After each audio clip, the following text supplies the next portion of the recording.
Today is all about showing you the progress we've made with our partnership with Lightcast.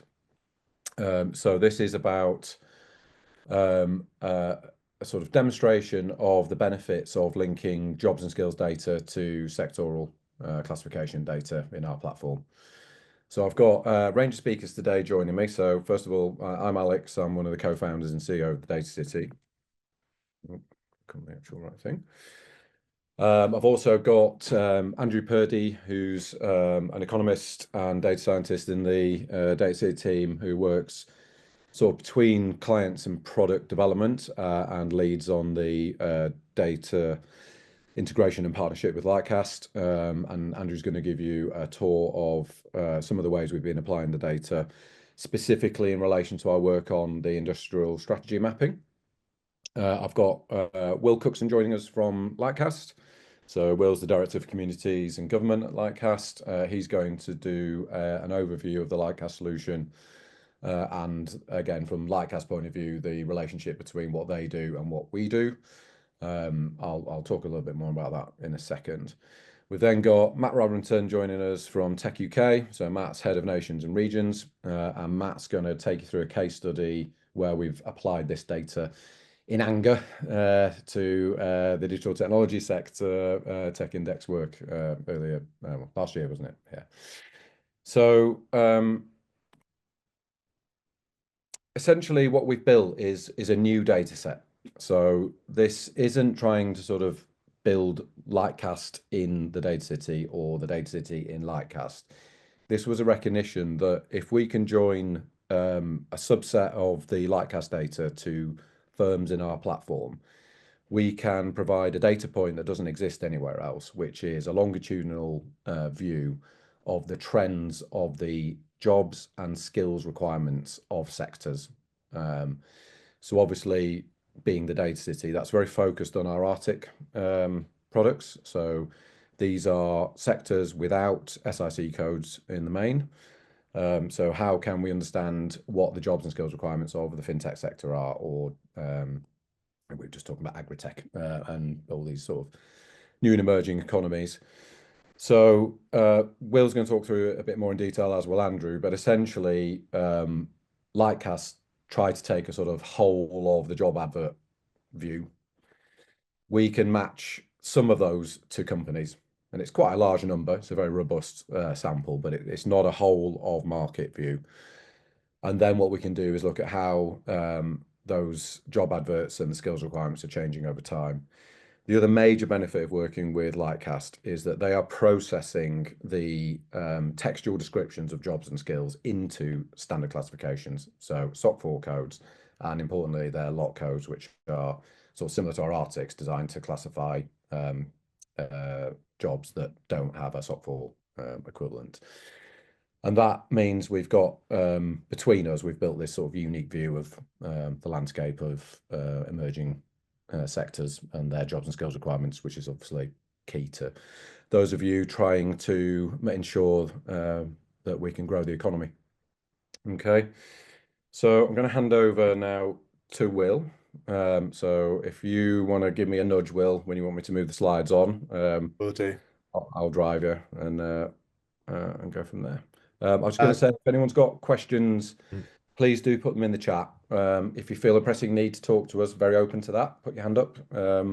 Happy to hear actual voices on this as well. But yeah, otherwise drop things in the chat. And what I'll try and do is keep an eye on that and feed any questions into the presenters as we go, or save some for the end if I think there are sort of bigger multi-presenter answers needed. Okay, right, over to you, Will. Thanks, Alex. So just quick introduction to Lightcast. For those that don't know us, we are the world's leading authority on in-demand skills, labour market trends, and talent intelligence. We are a global organisation. We are headquartered in Boston, Massachusetts, and Moscow in Idaho in the US. And then we're active in more than 30 countries, and we've got offices in the UK, Italy, New Zealand, and India. I want to just talk a little bit, next slide, please, Alex. Just wanted to talk a little bit more about us and what we do.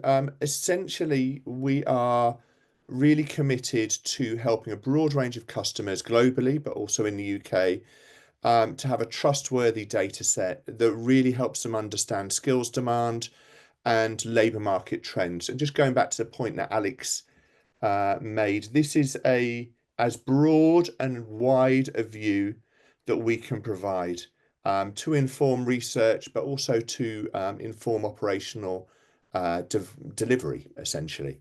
Next slide, please. Click. Yeah. So how do we do this? We provide structural labour market information, of which I'll talk a bit more about. But this is obviously in traditional government-based survey data, industry definitions and occupations definitions, and all of the limitations and strengths that come with that. But we use structural LMI really to understand job volumes in an area, and job volumes defined by industry or occupation or so on. Job postings is a form of big data. It's a process that we own from beginning to end at Lightcast. I'll talk in more detail about that as we get into the presentation. Professional profiles is a newer data set, still big data. Think of this as online profiles, opt-in CVs. And what we're really interested in there is people's trajectory through the labour market, where they've studied, what jobs they've had, how they've moved from one occupation to another, and how they define their skills. How do we serve this up to customers? Generally is through subscriptions. We have software for the UK and elsewhere in the world, very much with a research use case in mind. Lots of information and a combination of structured LMI and big data. We also have APIs and Snowflake. So if you have the capacity and capability to basically you have developers on team that can work with the data, then that's another way in which you can consume it. And then we also do some research work, usually at the edges of what we can do in software currently, in order to be able to learn new and interesting things, or to bring our data to bear on policy issues more broadly. Next slide, please. Next slide, please. So I just want to talk a bit more about this distinction between structured labour market information, we often call it core labour market information, and big data. So structured data is coming from places like the ONS. Typically, this is a historic view of what's happened based on large government-based surveys. And we update our core labour market information twice a year, first quarter and third quarter, and we use everything that's available at that time. Big data is, as I've said, primarily job postings or online profiles. It's where we own the process from beginning to end. And really what we're doing there is we are essentially using machine learning to scrape job postings and profiles from different web-based sources, deduplicating, and then enhancing it by categorizing it, which I'll talk in more detail about. Next slide, please. So the strengths of structured data. It captures a complete workforce. If you want to understand job volumes, and let's be honest, lots of people do want to understand how many people are employed by occupation, industry in an area, then you need to be able to have access to core labour market information or structured data. It's consistent. We make sure it's consistent across geography and time. We do have to remove missing cases, and we do provide as accurate view as we can down to local authority area. And then what we do is we have crosswalks from industries to occupations, from occupations to job postings, to make it easy to navigate, which isn't necessarily the case if you go to the data directly. Limitations, there's a time lag. I always think of the start of the pandemic when lockdown kicked in, March 2020. At some points, we were a year to 18 months from being able to understand the full picture of what the impact was, which is quite significant when everyone wants to know exactly what the impact is. Infrequent updates, like I said, we do 2 updates a year. We remove those holes through suppressions, but they are there in the data. And the problem with it, and you'll expect me to say this, it doesn't move at the same pace that the labour market does. And this is obviously where we've got really common ground with the problems that Data City are trying to and are solving through the real-time industry classifications. Next slide, please. So big data strengths. We can basically classify it in many different ways. We built taxonomies for occupations and for skills, of which I'll talk about. We can search it and we can make sure that it's very functional, and it's updated, that we've got a daily view by API, updated in software monthly, so you can get a real-time or as close to a real-time view of what's happening in the labour market. Challenges, it doesn't always reflect the whole labour market. It's just telling you what's churning. So if you think of retail, how many people are employed in retail, new job creation in retail that discounts people moving from one employer to another in a kind of indirect, not through recruitment channels. That is a subset that we're working with. But what we can see is we can see recruitment activity. One post doesn't always equal one job. People might recruit more than one. At the moment, I doubt that is the case. And there's challenges sometimes in structuring of the data. One word missed can cause us issues at times. So we have to do a lot of lifting and a lot of work on making sure the data is accurate as possible. Next slide, please. The combination of the two is where we think, and this is where what our offer is in summary, it's a combination of that structured data and the big data. The structured data to give us that holistic view of what's happening across the labour market in a location, and the big data to give that context and understanding what's emerging. Next slide, please. So I'm going to talk a bit about job postings. I really like this. I've used it countless times, so apologies if you've seen it before. What it's really making the point of is counting the flow of cars on a motorway is a good way of estimating the number of cars on all motorways across the whole of a country or the world. No, it's not, understandably, but it is a good way of measuring traffic. And this is how we view job postings. Job postings is traffic. It's not jobs. They're not the same thing. So job adverts and being able to understand job postings is great for understanding recruitment trends and understanding what employers are seeking. And we can categorize that, as I've said previously, in a number of different ways. But it doesn't tell you how many people are employed in each of those areas and each of those occupations and with each of those employers.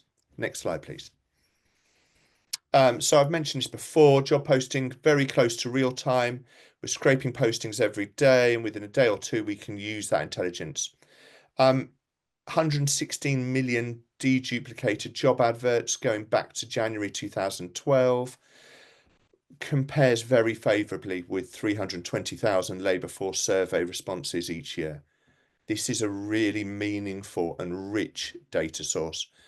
It's global, so we can do comparisons between different countries, which I know is something that's really exciting to us at Lightcast, but also to Data City.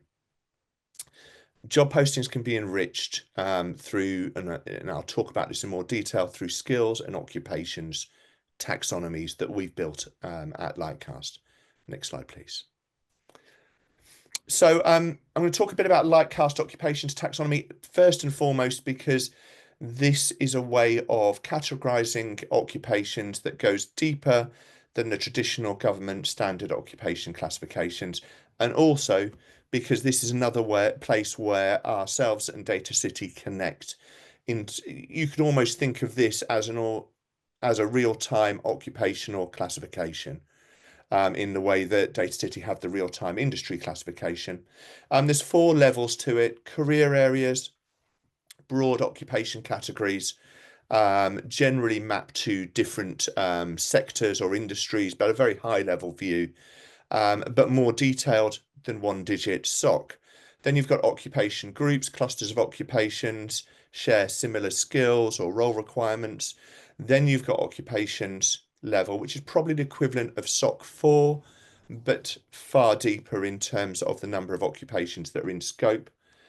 And then you've got specialized occupations, and right at the below that, we aggregate around specific job titles as well, because employers would always find weird and wonderful ways to describe essentially the same job. Here we can see, so we've got 28 job categories. There's some examples there: healthcare, finance, transportation. Then we've got occupation groups, 180 around those groups. And then you've got 800 plus at that occupations level, which I think have been similar to SOC 4, which has just over half of that. And then we've got specialized occupations, which is right into detail. And then below that, job titles, which I think gives a really good way of being able to think about not just the job, but the occupation, and then the skills associated by the occupation and how those group together. There's a link here, so when you get the slide deck, you can go and explore it yourselves. We also have a skills taxonomy, again, with a link where you can explore it yourselves using a little widget. So these are skills all sourced from job postings. We've got a library, and it's an open skills library. Anyone can access it and use it, and each skill is defined. 33,000 plus skills at that level. The challenge with that is that's a lot of skills. And even if you start getting to top hundreds, top 50s, top 25s, the cutoff is huge. So what we also did, we made a hierarchical taxonomy, very similar to the occupations taxonomy. 3 levels to this. Essentially what we've got is we've got categories, which are 32 broad areas of experience. We're whizzing through them on the right hand side, but you can see there that top one where it picks out design, those are the categories. We've then got subcategories, of which there are 449. So each category will open up subcategories, groups of those skills. And then when you open up the subcategory, you've got the underlying specialized skills, of which we're tapping into the 33K plus open skills library. Each skill has a definition, and we have metadata in there as well. So what I want to leave you with, I guess it's kind of reiterating what Alex started with. We're quite different in terms of the approaches, in terms of our solutions, but they're very much complementary. And the area where we've found that we can connect is around companies. So we match companies. And within that match, we're able to create a subset of our job postings and the skills associated with job postings, which are inherently then linked to the real-time industry classification. All of this is viewable within Data Explorer, as long as it's switched on for you. The other thing I want to leave you with is just to reiterate what we do at Lightcast is offer as broad a view, hopefully that's come through, of what's happening in the labour market, be it employment trends, i.e. jobs, be it recruitment trends, but then also that talent supply through people's online profiles. And doing that globally is where our strength lies. Hopefully that clears everything up. And but like I said, any questions, just pop them into the chat, or when we get to that point, put your hand up virtually, and we'll bring you in. Thank you very much, Will. Okay, so this is the highest jeopardy moment of the presentation, where I hand over control to Andrew Purdy and hope the technology persists. But what Andrew's going to do is show you this applied in our platform in real time, in a live demo. So what could possibly go wrong? Over to you, Andrew. Again, jump in with questions as we go. Yeah. So I'm going to talk a little bit more about the integration that we've got with Lightcast and how we've brought it onto our platform. Going to talk a little bit about the differences and the complementarities that Will mentioned. And then I'm going to talk about what that means for sector-based analysis. And then from there, I'm going to talk about the work that we've been doing on the industrial strategy and the initial analysis this data enables. So what you're looking at is the Anduril Industries UK profile. It's a offshoot of the American based drone company. And what we've done, obviously, is Can we've everybody see this, by the way? Sorry, I can't. I can just see Andrew. Can everybody else see it? Right, good. Okay. No, it's all right. It's probably me. I'm just checking. Everybody else can see Andrew's screen, can they? It's probably because I'm the host. No worries. Carry on, Andrew. Sorry. Good. So what we've done is we've linked Lightcast company profiles to companies' house numbers. As Will mentioned, that's naturally going to create a subset, but it's a significant proportion of companies where we're finding the match. And the benefit of that is it allows us to join in data from other sources as well as metrics that we've developed ourselves. I'll come back to that and show you some of the other metrics that we developed. But first, this is what the data looks like. So every month when we do this extract, we're taking the last 5 years of job postings. And for Anduril, you can see the general job trends over time, a bit of an uptick in activity, but perhaps more importantly, you can see the kinds of roles that are being advertised, as well as the median salary that goes along with it. We know that this is a really valuable data point for customers looking at the impact that companies are having in their area. It's great to see companies advertising roles, particularly high value roles.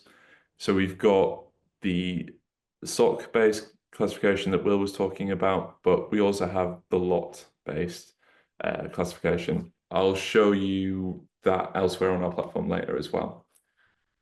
So just coming back to the benefits of linking to companies' house numbers and the data that we can join in.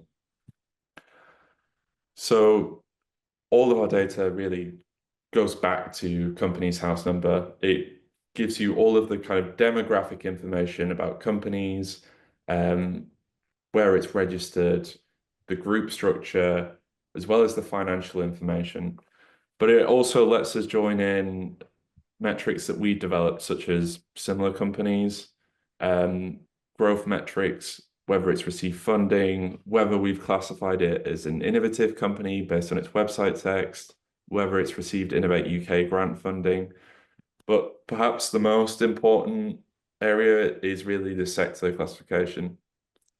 Anduril is a hard company to classify. It's a defense company, but predominantly what it does is drone or advanced autonomous systems. They've been quite good, to be honest. The SIC code they've chosen is pretty appropriate, but it's not very detailed. They are a defense company, but it doesn't really tell you that they do advanced autonomous systems. You can see through RTICs, we've tried to correct for that. The closest we can really get is manufacture of other special purpose machinery.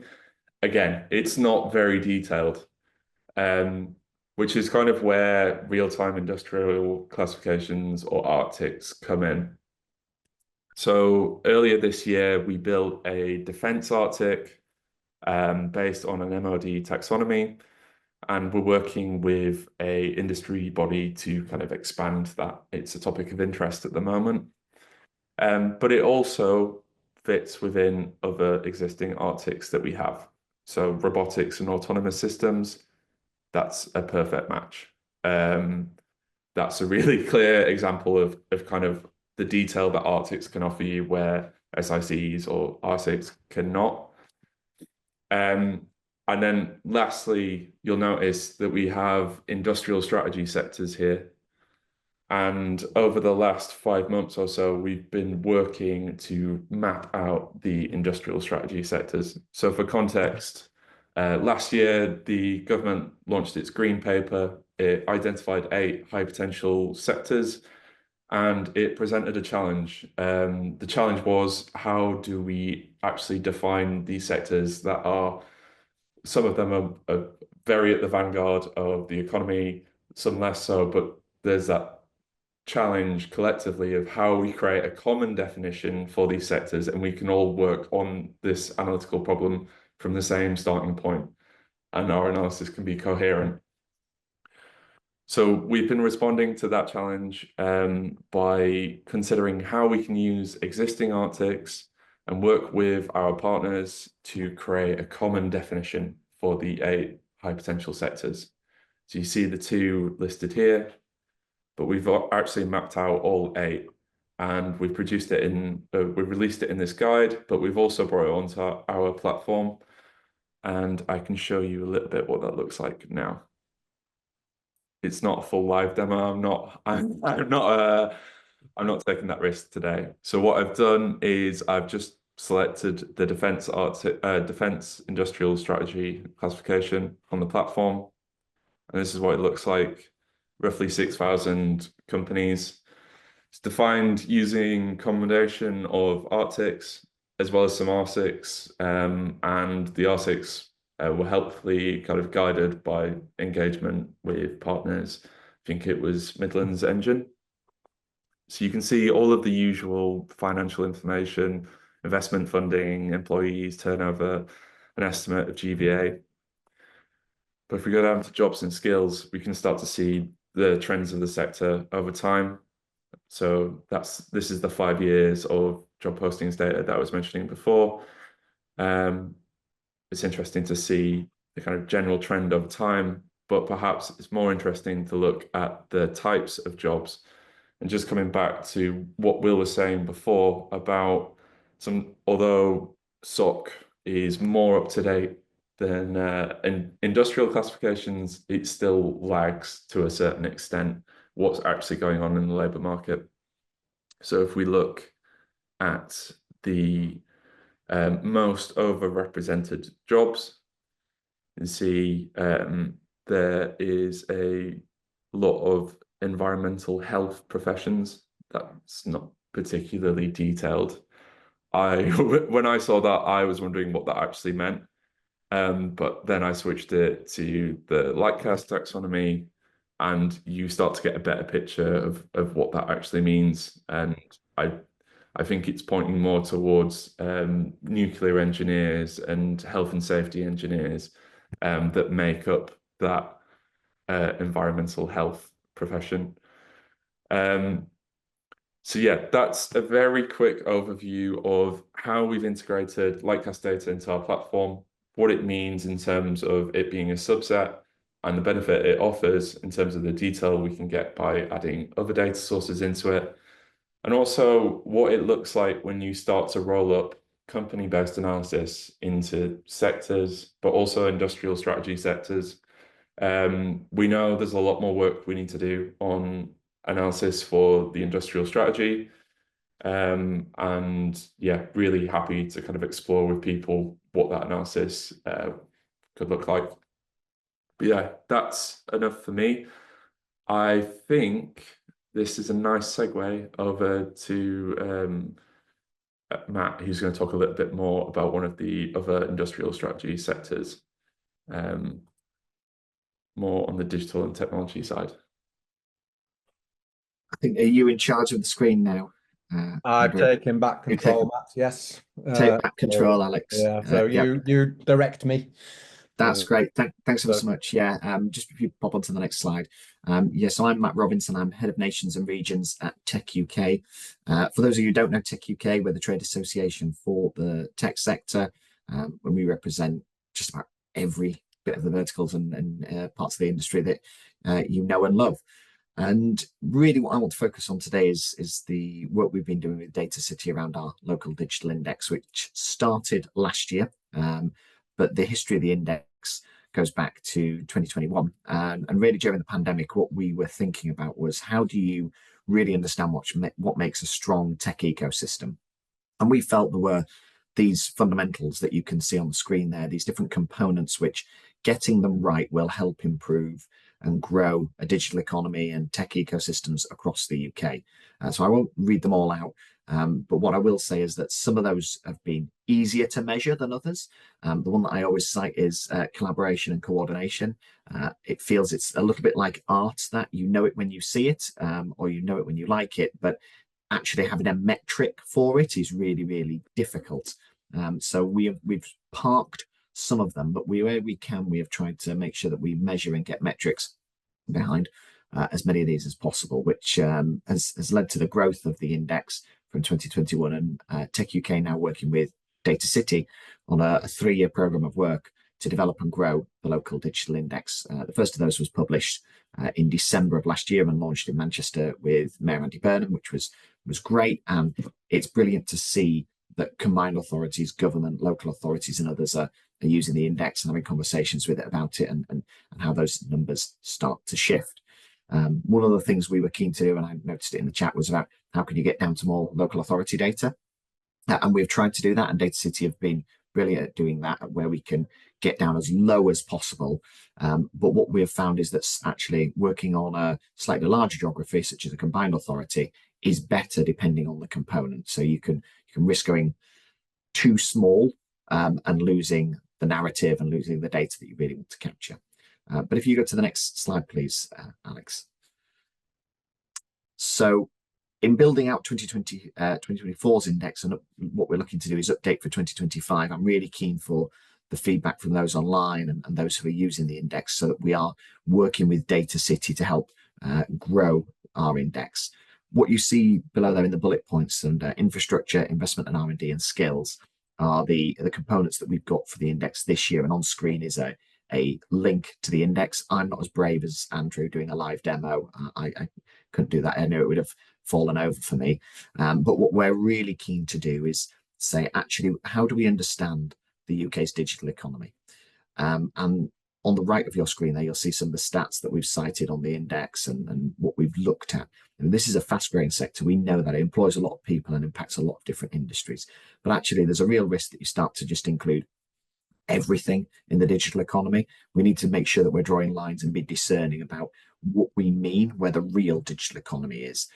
So, you know, what I don't want to do is make this something that excludes sectors, but we do, and working with Data City and using the RTICs, have sought to put definitions in place that are really clear, use data to define it, and make sure that people understand our thinking when we do it. We're always keen to have those conversations. I know Alex, Andrew, Paul, and others are, but you know, I think what I'm trying to say is we've put some of those parameters in place for a reason. I don't want to focus on the infrastructure and investment and R&D side today, though I think you should have a look through the index and what it does and what it's saying, but actually more the skills component. So if we jump to the next slide, please, Alex. What we were really keen to try and do is start to look at where you saw the STEM job adverts that were coming up in different regions of the UK. And working with Data City and Lightcast this year has given us a really different dynamic. I thought Will's explanation was brilliant around that structured data versus sort of the big data piece.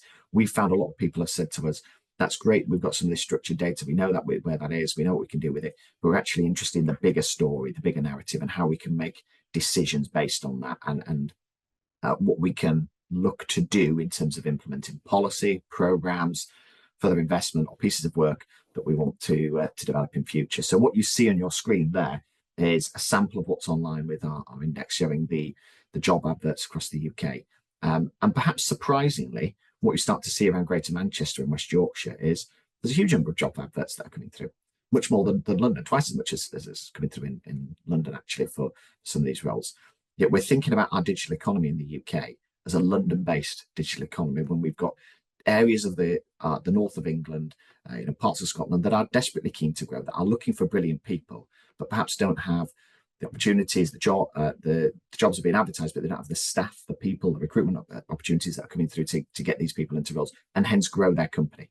If we're thinking about an industrial strategy, if we're thinking about local growth plans and where we want to lean into tech, and the industrial strategy is very, very clear on that and its components, we're going to need to make good database decisions when we look at this. So working with Lightcast and Data City has helped us change the narrative and change our thinking about the index from where 2 or 3 years ago we may have said tell me how many students do computing in different parts of the UK. I'm not saying that isn't very valuable. It's very, very valuable, but we need to start thinking about jobs and careers and what's going to shift the dial on the economy.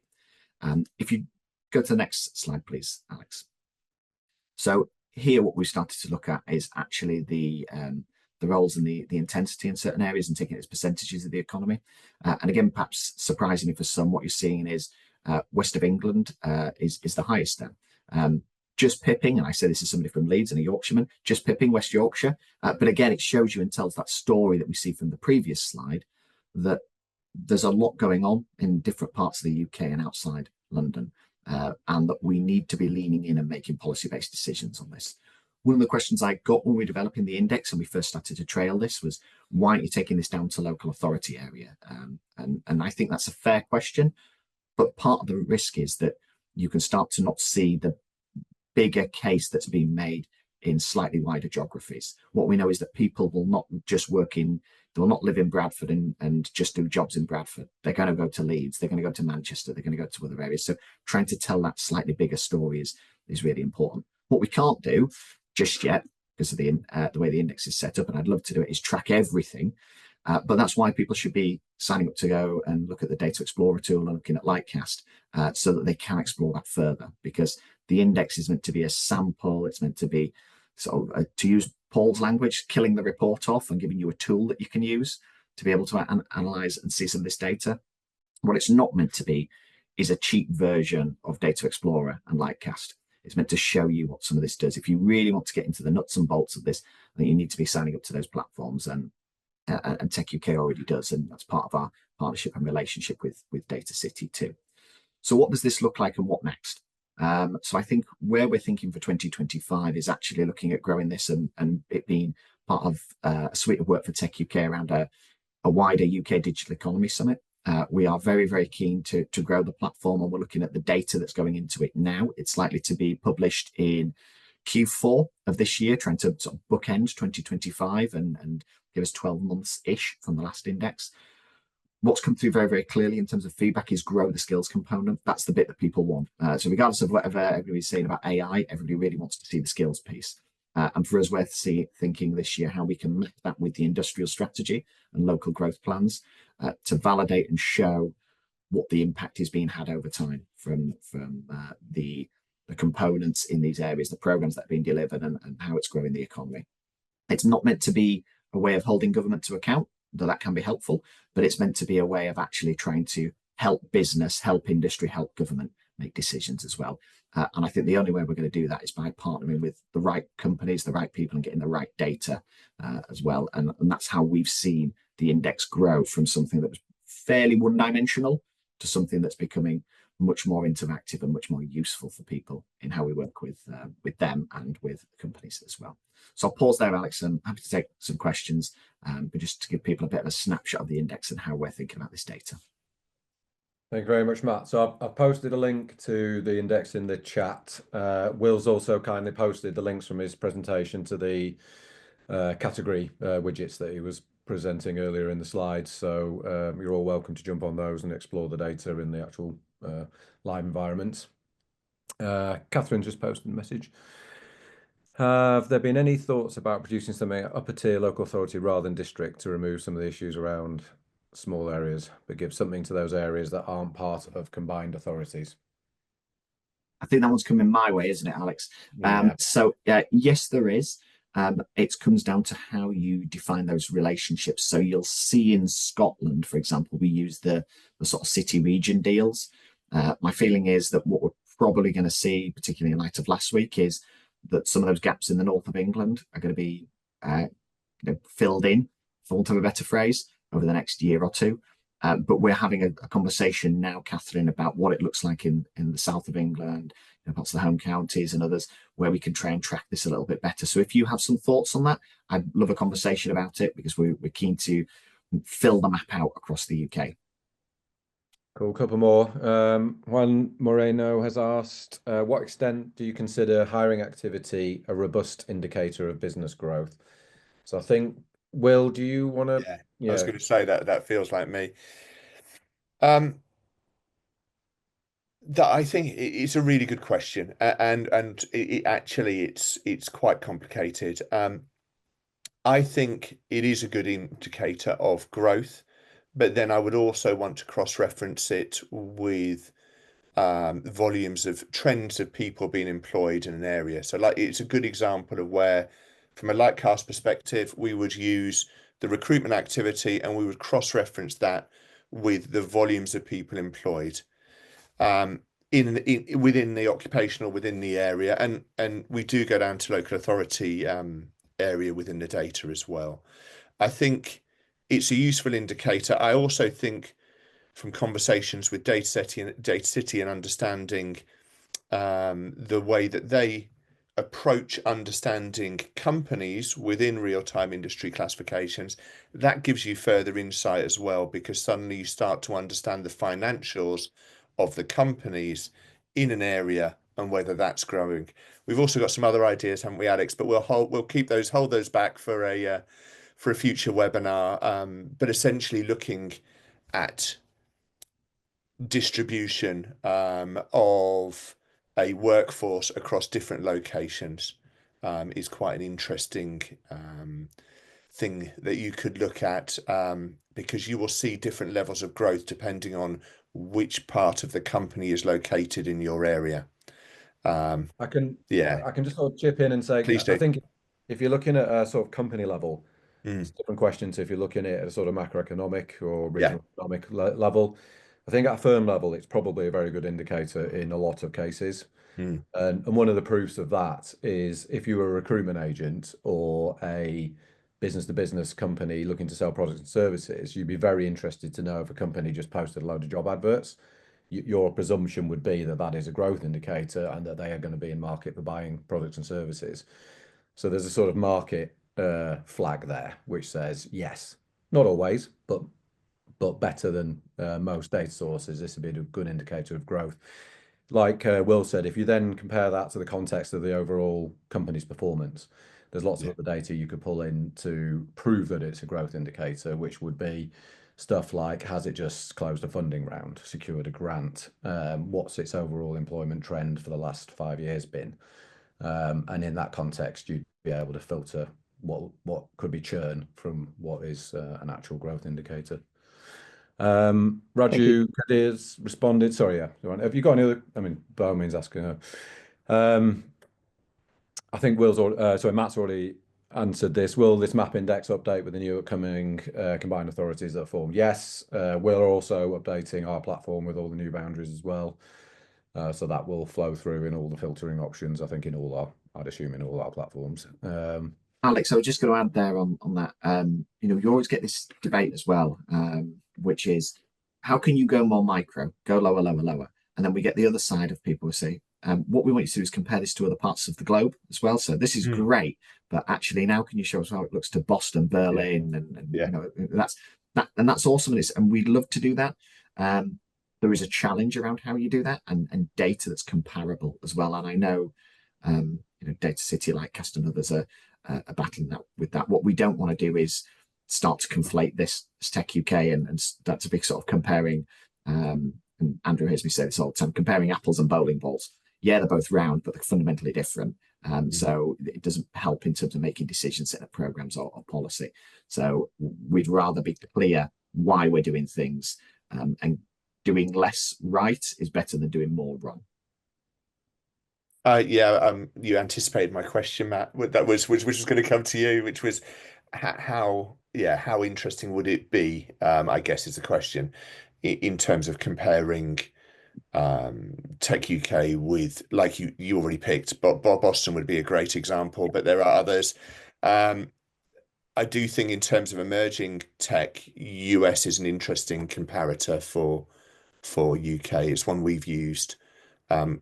We've used it in terms of tech, but then we also did one recently on life sciences, where, to be honest, the talent that's needed for life sciences wasn't and isn't fully available within the UK. So you do have to go further and wider. And we looked at what other hotspots there were globally. Probably a conversation for another time, Matt, but an interesting one all the same. Yeah, it definitely is. And I think we are finding that combined authorities and parts of government are saying to us that they would value some of those comparisons. But you can't do everywhere. That's the No, other part for this. no, I think It's just too big. So you need a meaningful benchmark, I think, and finding out where those hotspots are is probably a good starting point. absolutely. Cool. Can we export this data to Excel? If you're talking about the index, So the 2023 was some of the data I think is available, Andrew, because we've referenced data sources that we've used for the parts of it, but some of that work that's Lightcast data, you'd have to speak with Data City and with Lightcast on that to get those bits of information, sort of the bits that sit underneath it. But wherever we can, and we've used other data sources, we've tried to link back to data. So have a play around with the index. If there's particular questions, Raj, come back to me or Andrew. yeah, we do obviously have the underlying data in our platforms, and all of that is downloadable if you're a subscriber. But by all means, get in touch.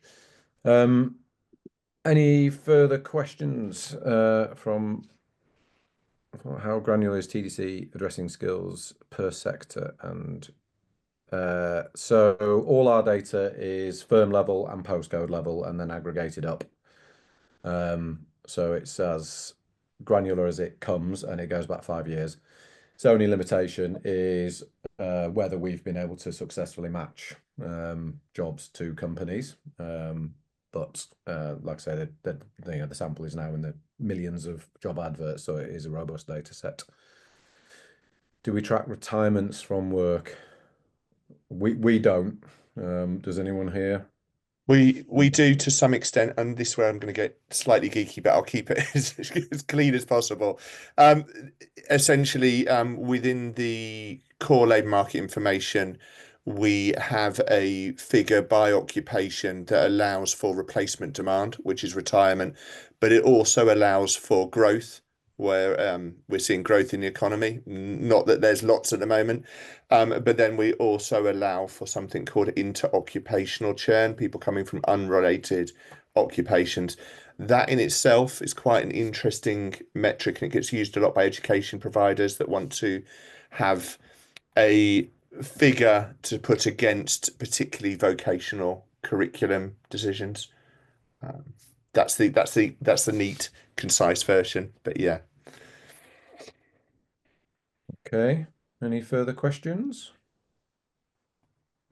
If not, I'll just wrap up. So, obviously, hopefully what you've seen today is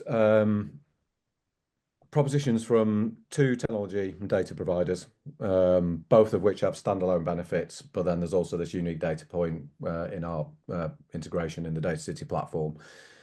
So if you want to speak to either Lightcast or the Data City about our standalone platforms or the Lightcast integration in our platform, come to the Data City. If you're an existing customer, it's an upgrade. Pricing is on the pricing page on our website, but just get in touch and speak to one of the account managers. And then obviously, thank you to Matt for showing how it's actually used. Yeah, and that's the most important thing, right? We're trying to build data products which are data infrastructure for the growing our economy. That's our principal sort of application here. And it's organisations like techUK who take this forward into mayoral authorities and others industry to try and actually turn this into action. And again, please do get in touch with us if you've got questions about the application of the data. We have some in-house sort of skills between us, but also a network of partners who can help you with the intervention sort of strategy development. Other than that, I think I'll say thank you. Thank you to our presenters. Any questions, get in touch. Contact details are in the chat. We'll circulate a copy of the presentation. Please do forward to colleagues, and then we can go from there.